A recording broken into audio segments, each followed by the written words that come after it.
Hello mga lalabs ko! Nag-crave nga si Tita Wena ng pork galochi galore. At dito ay magluluto tayo. Samahan niyo ko. Let's go and cook! Hi guys! Ayan, samahan niyo si Tita Wena. Tayo ay magluluto ng pork galochi galore. Ayan, so minarinate muna natin yan. Siya nga pala, minarinate natin yan sa garlic powder, paprika, and then red wine, light soy sauce, kunting lemon, at kunting sugar.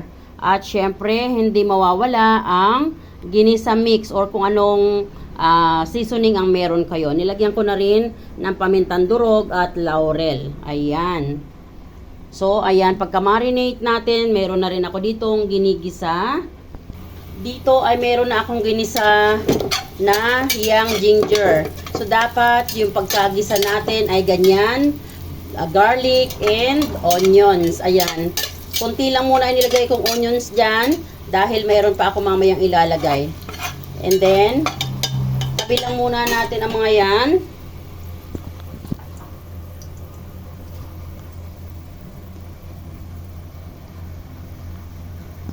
Medyo i-fry muna natin ng konti. So, pinlat ko po yung mga pork natin ng ganyan. Pinanipis lang.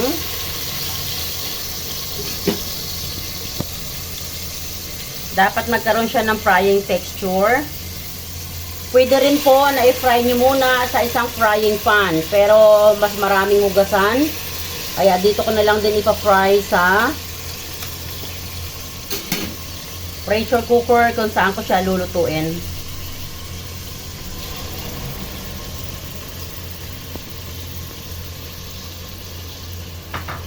Ayan, nilalagay ko lang sa medium heat para mabilis magkaroon ng frying texture.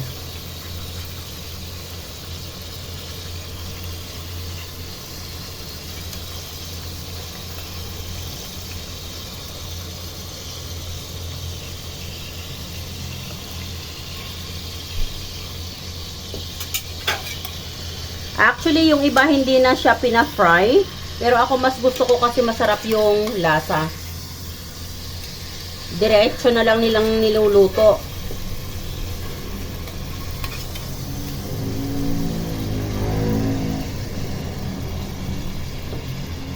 Alam nyo guys, natutunan ko tong lutuin. Isa sa mga naging ka-housemate ko dating French. Ayan.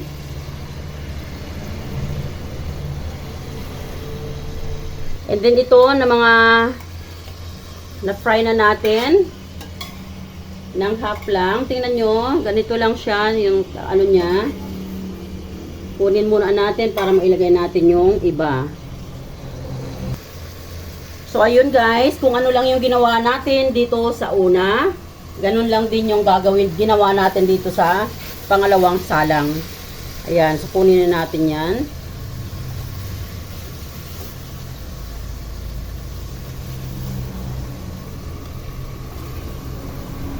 So, naging ganito siya guys. Tingnan nyo. So, itong pinaganuhan natin ay ilalagay naman natin ngayon yung ating mga ingredients. Ayan. So, pwede rin pong carrots. Pwede nyo rin pong itong lagyan ng broccoli. Depende sa inyo. So, ayan. Ilagay na natin dyan yung potato.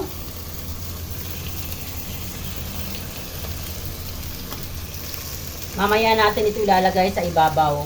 Ayan. Optional po yung sili na maanghang ha. Talagang gusto ko lang ng sili maanghang. Ayan. Kung medyo malakas yung apoy sa tingin nyo, hinaan nyo para hindi magkaroon ng burning. Hindi nyo kasi makukuha yung tamang texture pag mayroong burning texture. Mag-iiba yung lasa niya. So, i-spread natin yan, yung mga potato. Hinaan na natin yung apoy. Ayan, kasi nag-golden brown na sila at masyado na ring brown yung mga ingredients. And then ito ay ilalagay na natin. Ililay natin one by one.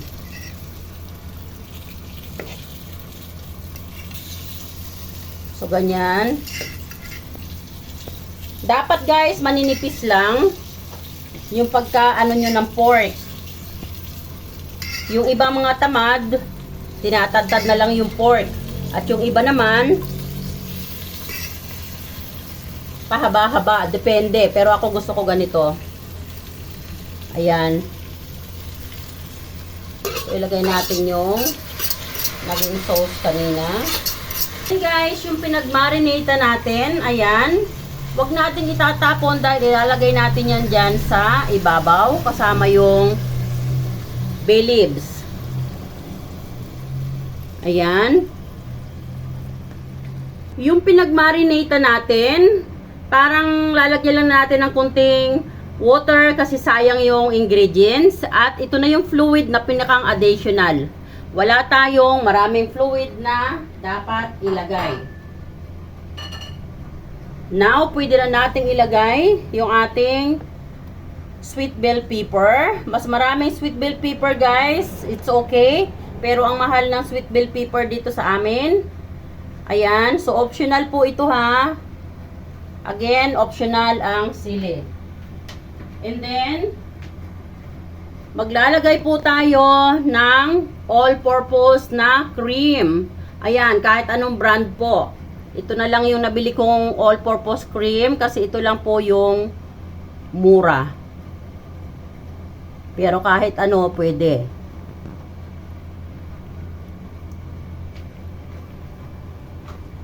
And then, maglagay tayo ng cubes.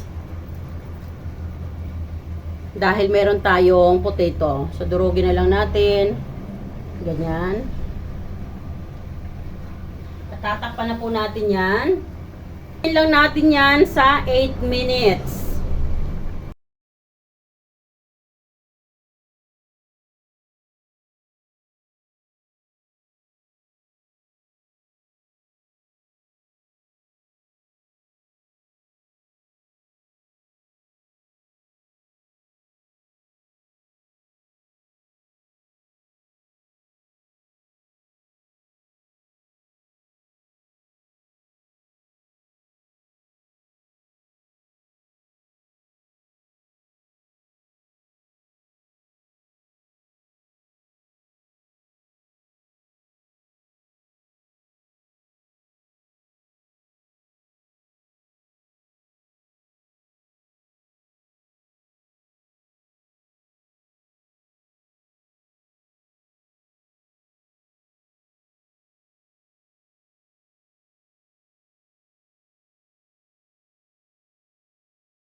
kung nag-enjoy ka nga sa panonood ng aking video, pwede naman pakisubscribe. Thanks for watching. God bless.